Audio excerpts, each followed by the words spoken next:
Salut YouTube, comment ça va aujourd'hui? Nous revoilà repartis dans la mythologie nordique, je vous avais dit que j'allais faire plusieurs épisodes sur cette dernière, et aujourd'hui on va parler d'un autre personnage très important là-dedans, c'est Loki. Ce dieu a toujours été intéressant pour moi, il m'a toujours intrigué, et c'est pour ça que j'ai décidé de faire une vidéo là-dessus, pour pouvoir aller plus en profondeur, pour pouvoir mieux découvrir ce personnage. Mais avant de rentrer dans les détails, il faut faire un tableau général, c'est un petit peu mieux, donc c'est parti. Fils du géant Farboti, il est le dieu de la malice et de la discorde. On le connaît notamment pour ses enfants qui constituent à eux seuls une partie des monstres les plus puissants de la mythologie nordique, et parmi ces derniers, on peut retrouver Jormungand, un serpent si grand qu'il est capable d'entourer le monde avec son corps et si fort qu'il tient tête à Thor lui-même. Il y a aussi Elle, sa fille, qui est tout simplement la déesse des morts, et bien évidemment le loup Fenrir, ultime adversaire d'Odin lors du Ragnarok. Et maintenant que vous savez de quoi je parle, il est temps de se plonger dans son histoire et de voir surtout à quel point il est important dans la mythologie nordique et surtout quelle était sa place vis-à-vis des autres dieux.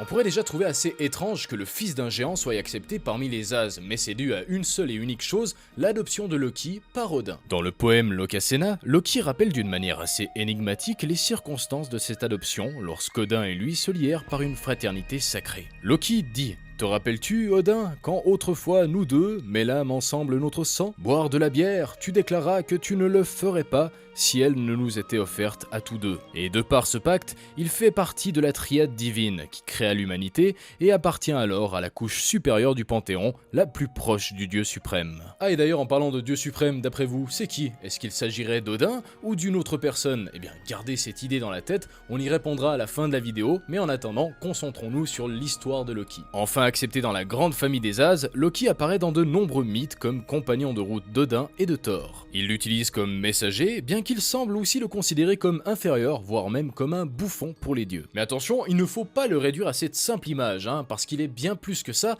il est très ingénieux, farceur, mais aussi assez téméraire, et pour prouver ce que je viens de dire, voici 3 récits qui sont des plus intéressants. Un jour, le dieu farceur se rendit dans les appartements de Thor et coupa les cheveux de sa femme qui dormait et qui s'appelait Sif. Fou de colère, le mari menaça le coupable de le broyer, mais de justesse, Loki lui proposa de réparer son erreur, ce qui lui permit de sauver sa peau. Il se rendit donc chez les nains pour leur demander de forger une chose des plus spéciales, une chevelure d'or pour Sif. Et il en profita aussi auprès de ces derniers pour qu'ils façonnent la lance d'Odin et le bateau de Freyr. Donc malgré que ce soit sa faute au départ, il a quand même réussi à se sauver et bien évidemment à satisfaire plus de personnes que prévu. Et à présent, passons au second mythe où cette fois-ci Loki ne va pas du tout voler quoi que ce soit, mais plutôt venir en aide à Thor parce que oui, il était dans une situation des plus délicates. Alors qu'il se réveille, Thor remarque que son fidèle marteau, Mjolnir, a été dérobé. Loki se propose alors, afin d'aider à le retrouver, et commence son investigation au royaume des géants. Là-bas, il rencontra Thrym, l'un des rois du Jotunheim, qui déclara sans gêne que c'était lui le coupable et que si Thor voulait récupérer son marteau,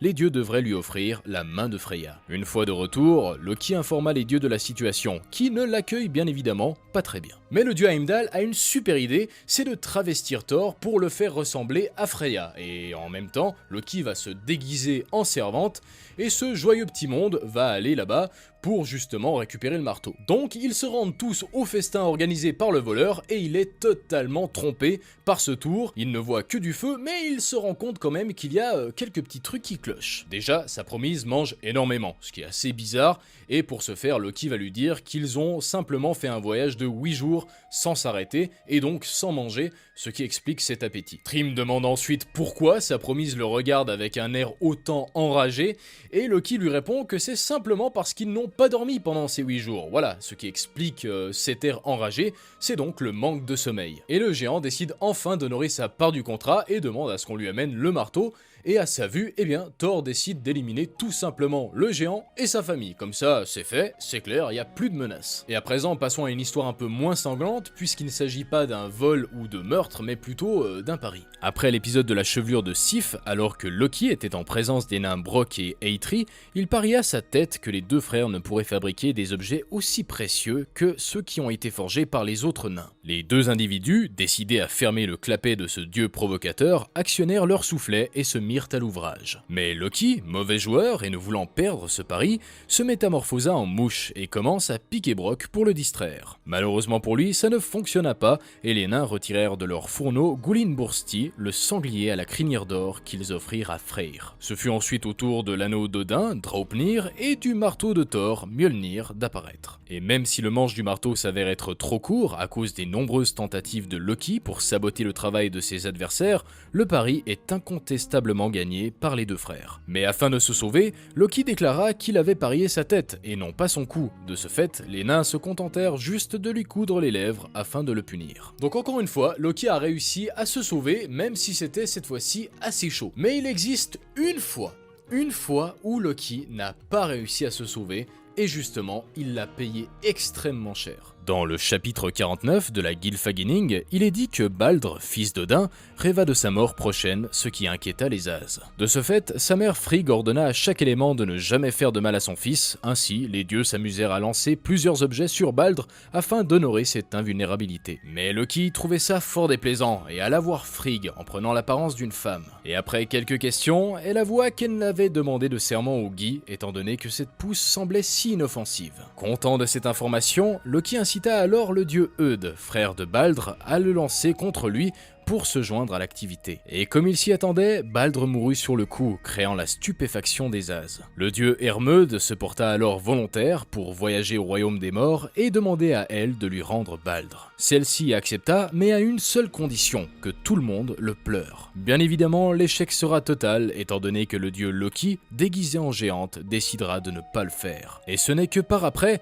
lorsque les dieux comprendront ce qu'il s'est réellement passé, que Loki sera capturé puis attaché dans une grotte. Il subira alors un supplice horrible, celui d'avoir du venin coulant sur son visage alors qu'il ne peut point bouger. Et le pire dans tout ça, c'est que ce supplice va durer jusqu'au Ragnarok, donc autant vous dire qu'il est pas prêt de sortir. Ce que j'ai toujours apprécié avec le dieu Loki, c'est son ingéniosité pour sortir du pétrin, et surtout toute cette fourberie, etc.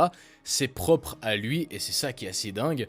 D'ailleurs, on peut retrouver quelques similitudes avec le personnage de Floki dans la série Viking, ce qui est assez intéressant étant donné que lui c'est un simple être humain, mais déjà son nom porte à confusion, mais surtout le nom de sa femme, Sigyn si je me trompe pas, qui est exactement le même nom que la femme de Loki. D'ailleurs, c'est une série que je vous recommande à 200%, foncez la voir sur Netflix, elle est incroyable. Maintenant, il est temps de répondre à la question, justement, que je vous avais posée avant, qui est ce fameux dieu suprême? Eh bien, ce n'est pas Odin, c'est plutôt le destin, je m'explique. En lisant l'Edda poétique, je me suis rendu compte d'une chose, c'est que les dieux ont certainement une énorme puissance, mais par rapport au destin, eh bien, ils valent pas forcément grand chose. Je vous rappelle que par exemple au Ragnarok, Odin va se faire tuer par Fenrir, et par la même occasion, Thor va se faire tuer par le serpent monde, et oui, c'est comme ça, mais personne ne peut défier le destin, c'est quand même le dieu le plus balèze qu'on peut trouver, même si c'est pas vraiment un dieu à proprement parler, c'est plus une entité qui régit un petit peu tout. Dans tous les cas, j'espère que vous avez apprécié la vidéo, j'espère que vous avez apprécié ce personnage Loki, assez intéressant quand même, et nous, eh bien, on se revoit la semaine prochaine, dans une nouvelle vidéo, alors d'ici là, portez-vous bien, allez, ciao.